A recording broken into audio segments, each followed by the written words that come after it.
the city of Zomba, with the Zomba Plateau rising above it. After 25 years, I am back where, as a primatologist, I came to study blue monkeys. Now, in the company of filmmaker Amanda Walden, I am gathering footage for a dance drama music project called High Plateau.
I am here to emphasise the link between my former work as a scientist and my current work as a writer and director, but also to explore the link between the High Plateau of Zomba, where I worked and was inspired by watching blue monkeys with the idea of transgenerational theatre, and the High Plateau of Dartmoor, where I grew up and have carried out that idea.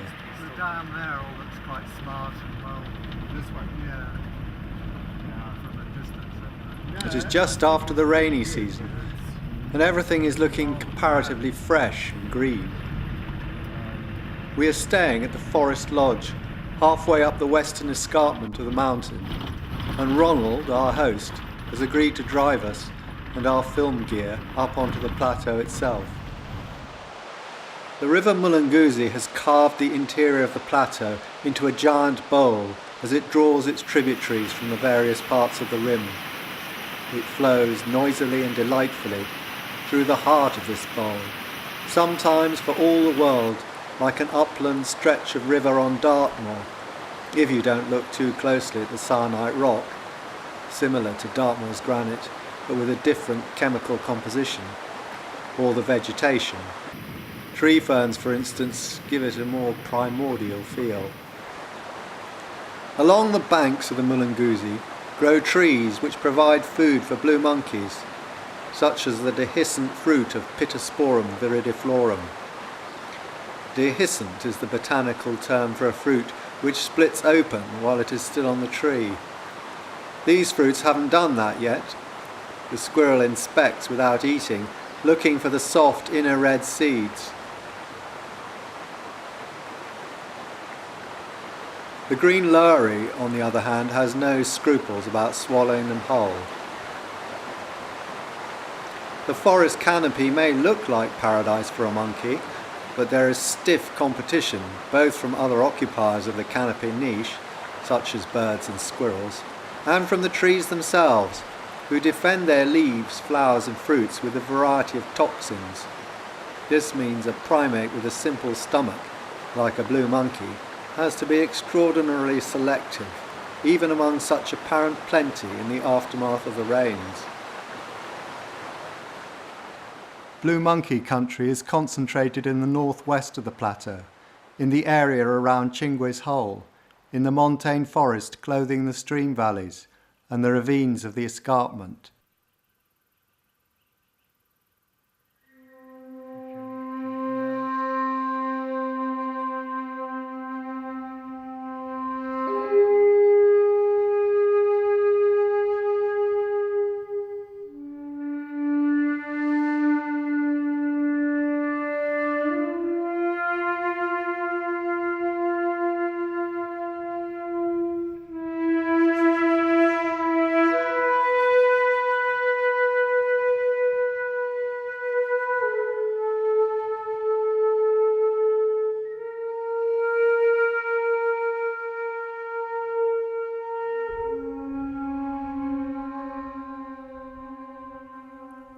The montane forest is able to keep its leaves and remain evergreen during the long dry winter because of the mist that regularly bathes it.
So here we are inside the small forest.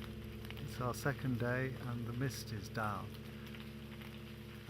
You can hear the mist and the rain dripping off the leaves. We've actually got inside the forest. We haven't seen any monkeys yet, but we've heard them. To be honest, we're not likely to see any inside the forest because they tend to skedaddle as fast as possible once they know you're in their territory. And likewise, the mist is a bad sign for humans seeing monkeys. They don't come out. Their curiosity seems to desert them. We're looking at these beautiful trees with their amazing contorted shapes been growing here. Some of them possibly for hundreds of years, others recent as a result of fires.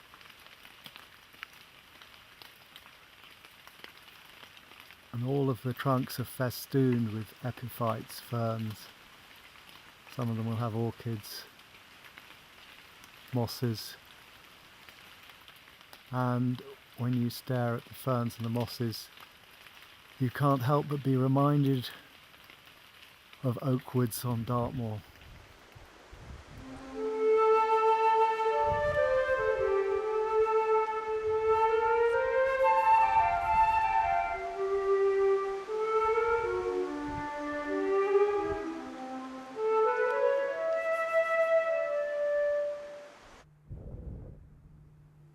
During the 9 months of my study, the Zomba Plateau sometimes seemed so like the upland plateau of Dartmoor I'd left behind, with its domes of igneous rock and its large bouldered outcrops.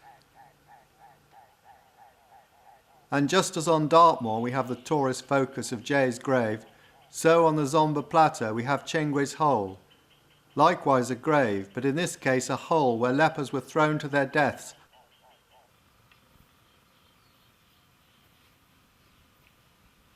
I remember lots of visitors coming to Chingwis Hole when I was last here, but the impromptu merchandise stalls are a new development. Thank you very, very much. I should treasure those. Thank you. That's great.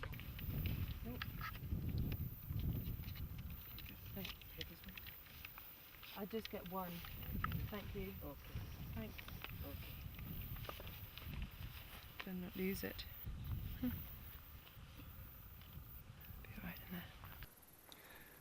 My work here for the Forestry Department of Malawi in 1981 was to investigate a problem with bark stripping of mature trees in pine and cypress plantations by blue monkeys, a problem which had started some 5 years previously, although plantations on the plateau date from the beginning of the 20th century, around 70 years earlier. In 1981, the blue monkeys were under threat of being shot to alleviate this problem. But using data from Kenya, where a similar problem had been tackled by shooting, I managed to persuade the Malawian authorities that such a cull was likely to increase rather than decrease damage.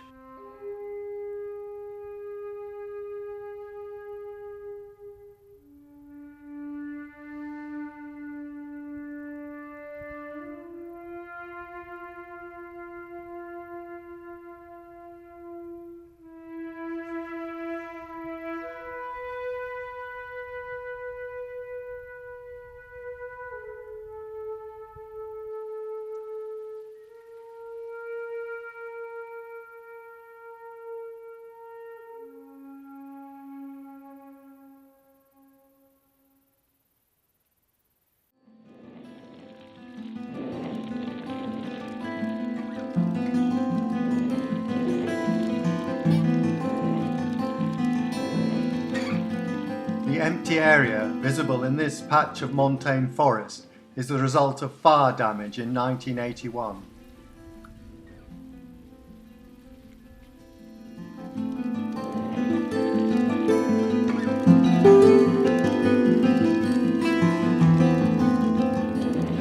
Fire remains the greatest threat to montane forest on the plateau, together with the encroachment of maize gardens.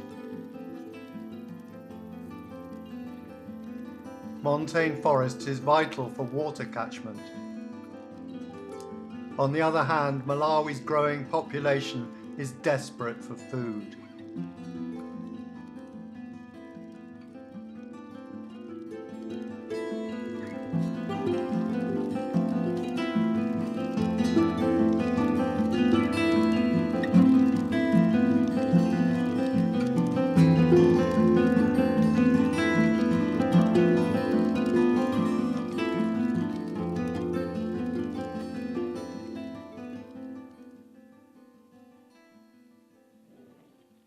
So I wanted to ask you about blue monkeys in Chima, Okay, Shima. Physical.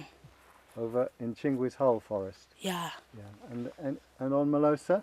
Yes. This Malosa, so you monkey, Yeah. so you chingwes this On grand Chingwis forest. Hole and further over on Zomba? Yeah, monkey. This is the monkey. Lots of them? Yes. Yeah. And do you get them down near Kasonga? Yeah. You do. Do they come into the village? Yes. They do. And what do they eat? Do they come and raid your crops?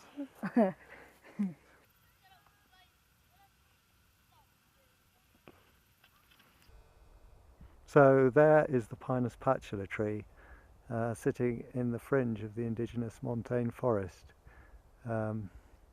It's a non-native species which has spread self-seeded from the Pinus patula plantations lower down on the plateau.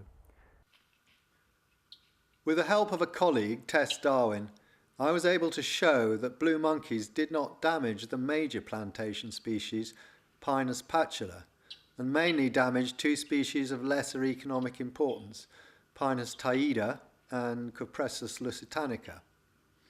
I suggested that these species should not be replanted once harvested, and that no further clearance of indigenous forest, even if little more than scrub, should take place.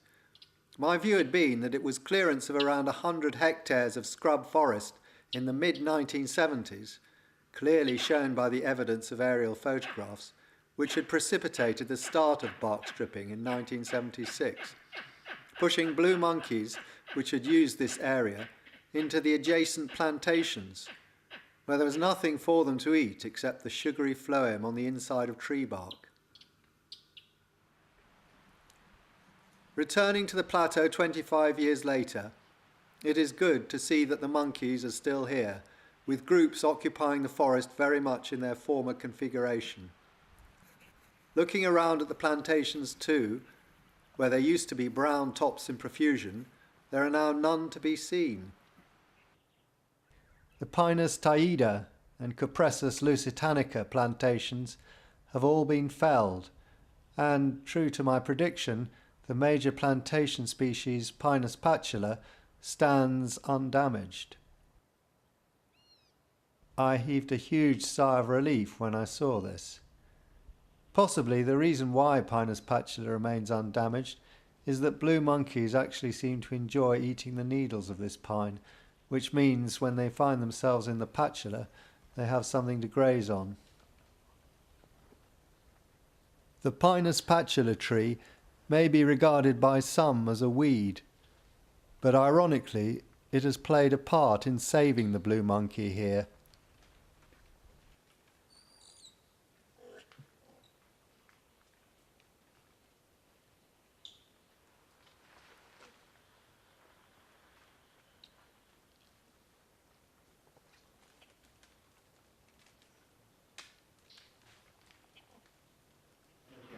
Monkey, which lives in the... I've been invited to speak to a secondary school class at the Domasi School, nestling right underneath the Zomba Plateau.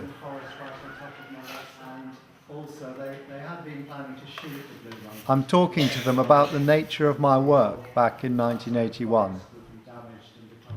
But I'm surprised to find that many of them have never seen a blue monkey and are fascinated by the clips of them on Amanda's laptop. The local population seem to know more about leopards. So I'm talking to Solomon, who is the head chef at the Forest Lodge on Zomba Mountain. Yes. And I'm particularly fascinated because 25 years ago I was working up near Chingwi's Hole. I had a hut at Chitinji. And during that time, when I was studying the blue monkeys for the forestry department, I heard that a man had been eaten by a leopard on the up road, I think it was. And Solomon, I know you have some memories of that, so I would love to hear those memories. Do you remember that incident? Of course. In those days, the leopards were harsh because the bush was too much. And then, if someone passes to the bushes, the leopards were harsh to the people. But at the moment, through those years, coming to 90s, they became friendly with people. Because every leopard which was below the mountain went up to the top. And there was no any problem against the people with the leopards. So there was too much interaction between leopards and people in That's those days, right, yes. yes. And you were working at the Kuchawi Inn At that time. And That time I was working at Kuchawin as a head chef. Yes, and was everybody slightly alarmed when this man was eaten? Yes. But you used to still walk home from the Kuchawi Inn Of course. with a torch? Yes, with a torch. And you didn't feel frightened? I didn't. I was finding the leopards beside the road. Right. But when they saw me, they were jumping down to the bush. And also, I was just passing. No stop, even to take the stones and throw.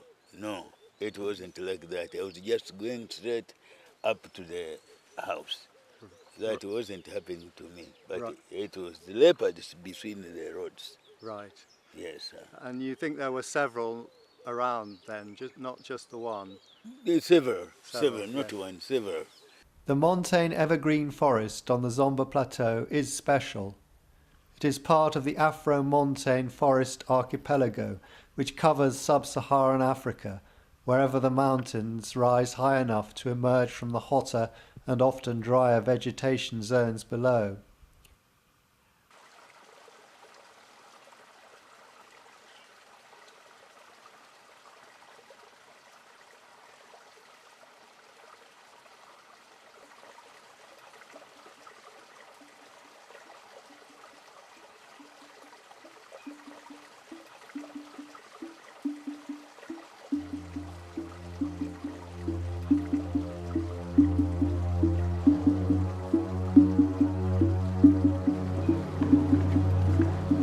Gold moonlight glimmered on the leaves of African holly.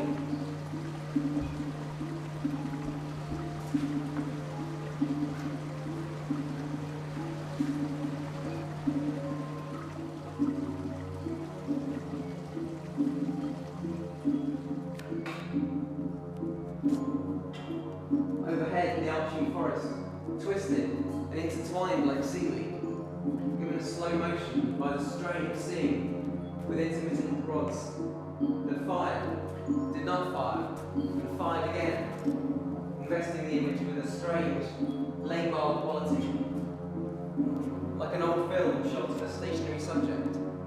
Movement with the bouncing, which is the swinging of the hips right to left, and still bouncing, so we're bouncing and swinging our hips, and our hands will start going, so we begin to whoa, well, it goes to the right first, so it's like that.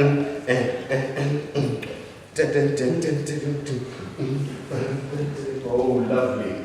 I like it. David, you're doing too much.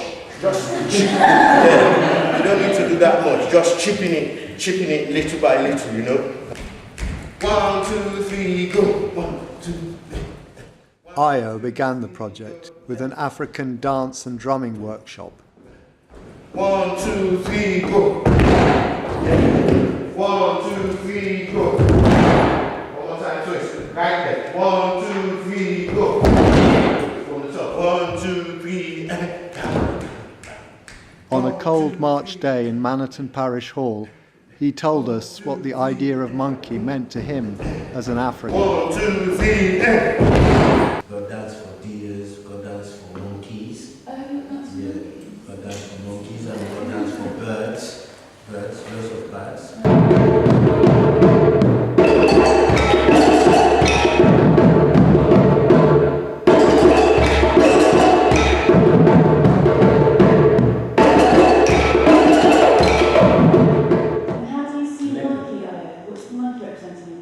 Monkey? Yeah. Monkey is Eshu. It's Eshu. It's the trickster. Yeah. Monkey is all about tricking. It's all about living while it's actually and if I should not, you know what I mean? I'm smiling, but don't think that I'm really smiling, you know? It's not because I'm going like that, I'm saying yes, you know what I mean? That's monkey, that stuff. It's all about trickery, it's all about cunningness. And it's the spirit of Eshu. Monkey is very revered in certain culture because they connected with deities. You know, they connected with deities like saints. That's what deities are. Is that quite close to human? Yeah. When you look into your mother's eyes and you know that you're related, there's a connection. Not even from the private, not even from the biological perspective, from the spiritual perspective.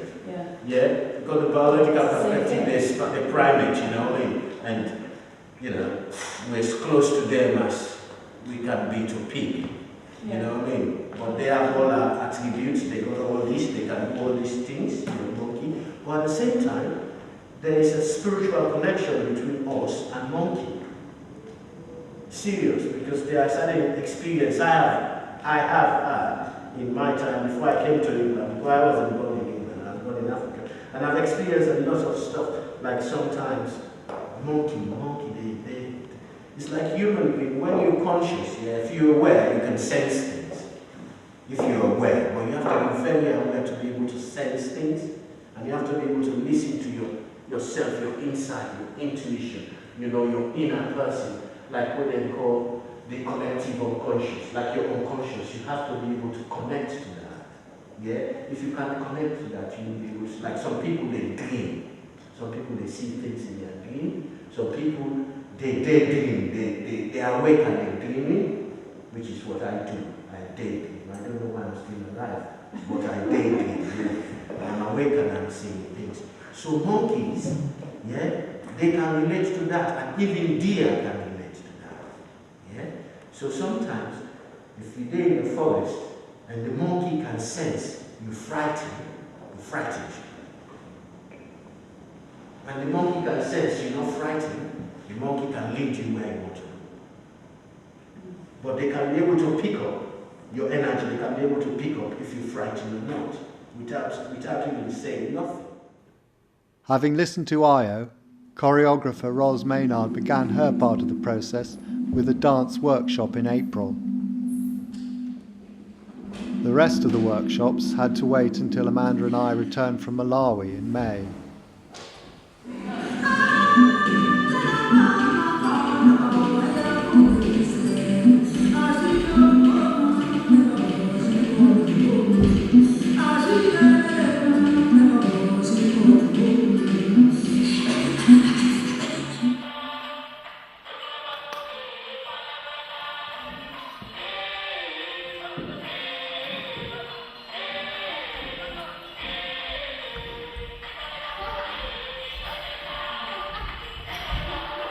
So do you know what I mean by sketch? It's just you just lay it down rough. So because when we have time next week, we have 3 hours just working on this dream sequence next week, 3 hours. So we'll have lots of time to like play with like, images more, and there'll be times when we're not on stage and two of you are and two of you aren't, and you can just work on the phrases there. And we all come together, yeah. So just a duet. Entering somewhere in the space and travelling into the space to come together, incorporating one flick, one swim.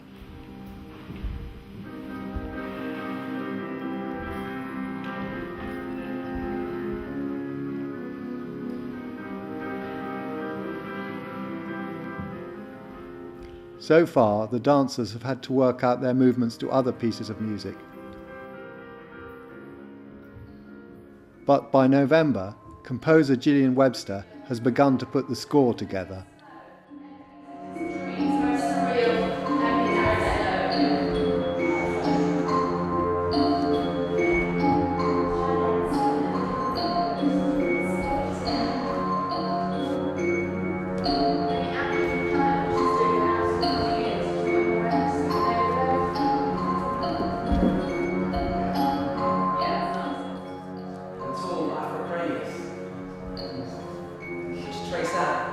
Finally, my text is integrated with the dance and music, here in the dream scene.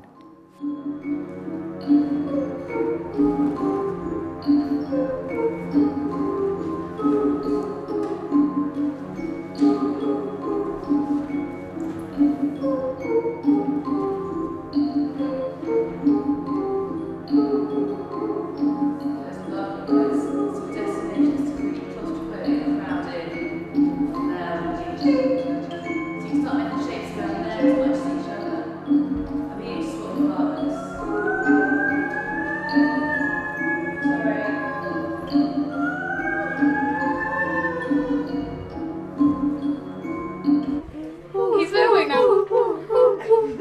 Come on, thirds, people. It's the first night at Maniton, and everyone is excited and nervous. How's that? What? I think that's great.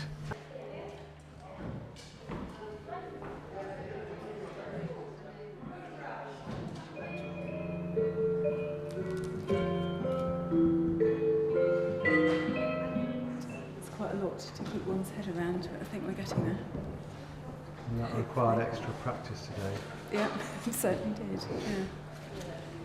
Yeah, a couple of hours in here on my own. And now we'll just move on to The actors are warming up with Education Officer Carly Mays. Find that position again. A nice steady position. We'll just do a couple of breaths first. So breathe in, 2, 3, and out, 2, 3. And in, 2, 3. And out, 2, 3. One more time, in, 2, 3. Out,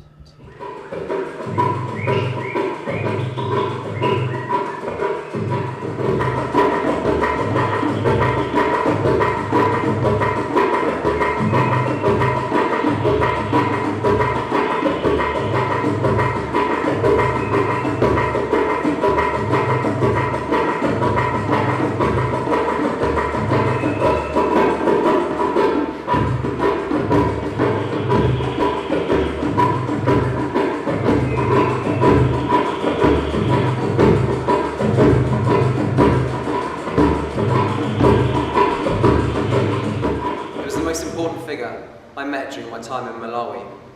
A big chief, down from the forestry department, only a long way. For nearly 20 minutes, standing face to face in the blistering sun, he quizzed me on what I was doing, what I'd found out, how it helped them to solve their problem.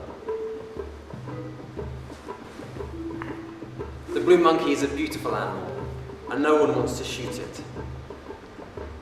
But we need a solution quickly. There's a big problem on Zomba with damage.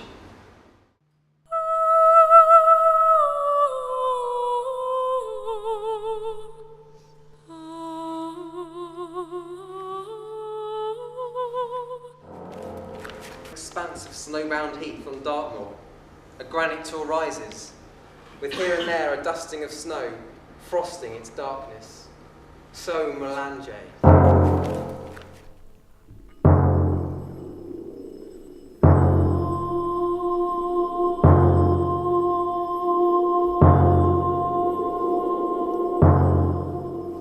At such times, I felt within me, wrapped by the clouds, the aloneness of the explorer.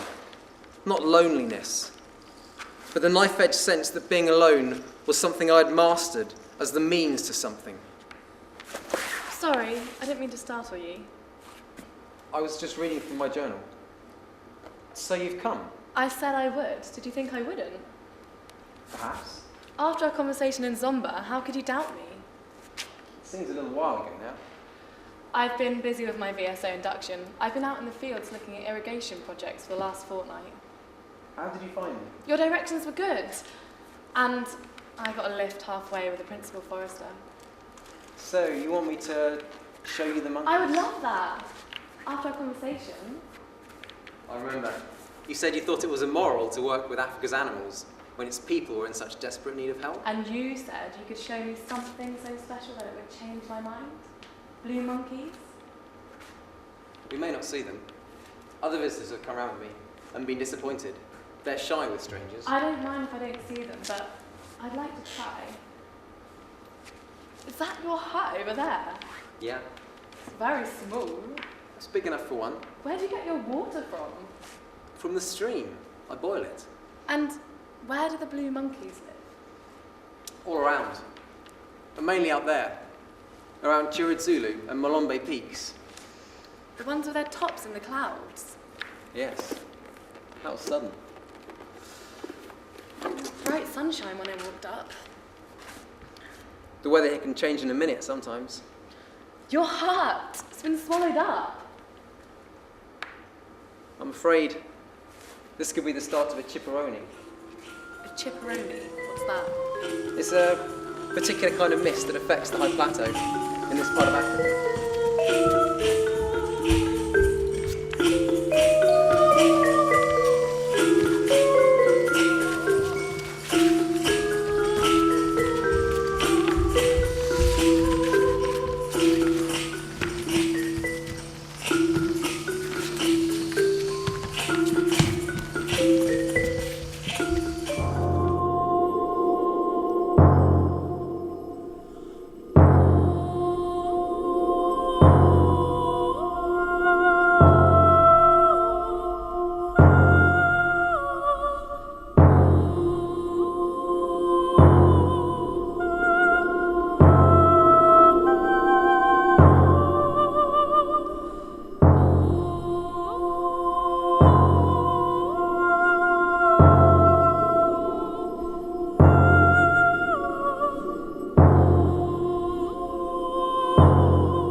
faint trickling sounded beneath my feet, where runnels ended in the black glint of a pool. Can you tell me if what I'm doing is right? For you, you've got 20 years of experience in the field. You must surely know the pitfalls.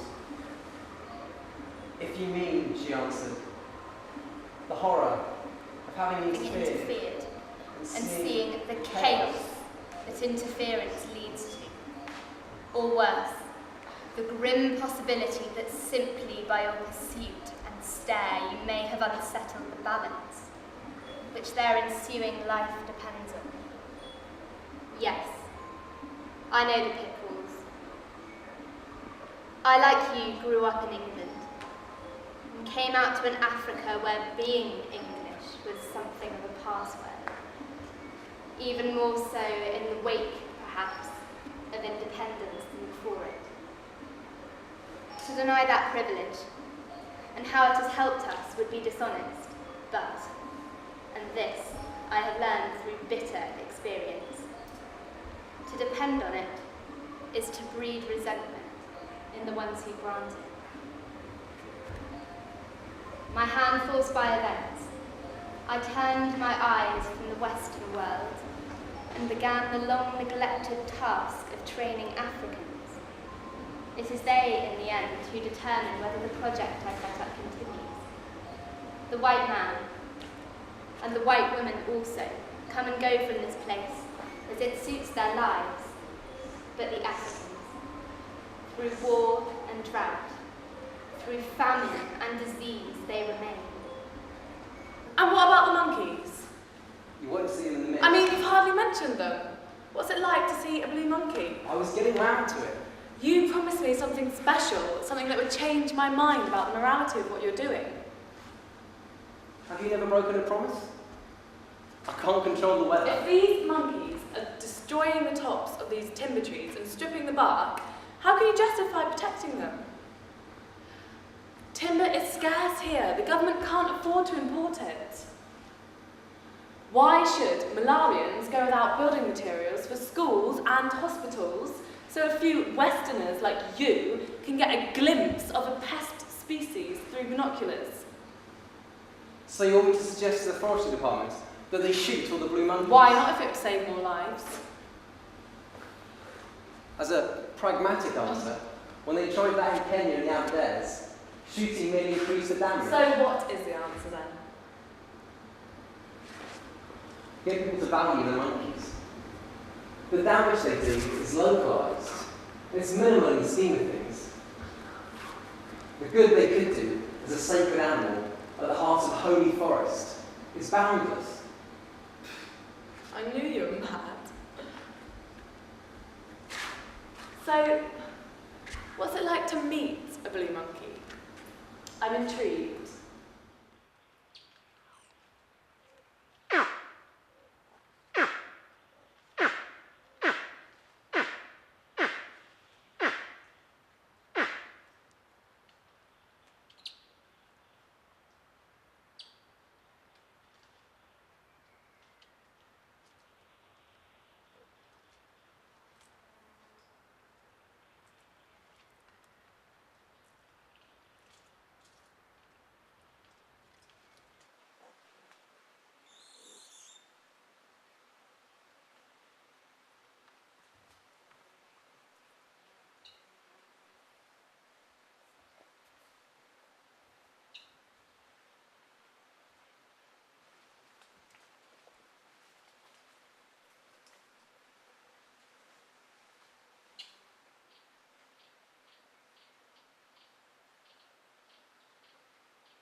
stir a bowl beneath a tree. Within the spray, spirits dancing, lent for a while to me. The sun is in her pupils glancing, and she goes scattered out in foam. I stare so long that when my eyes are trained again unto the mountain, its very center seems to rise, and rocks and trees become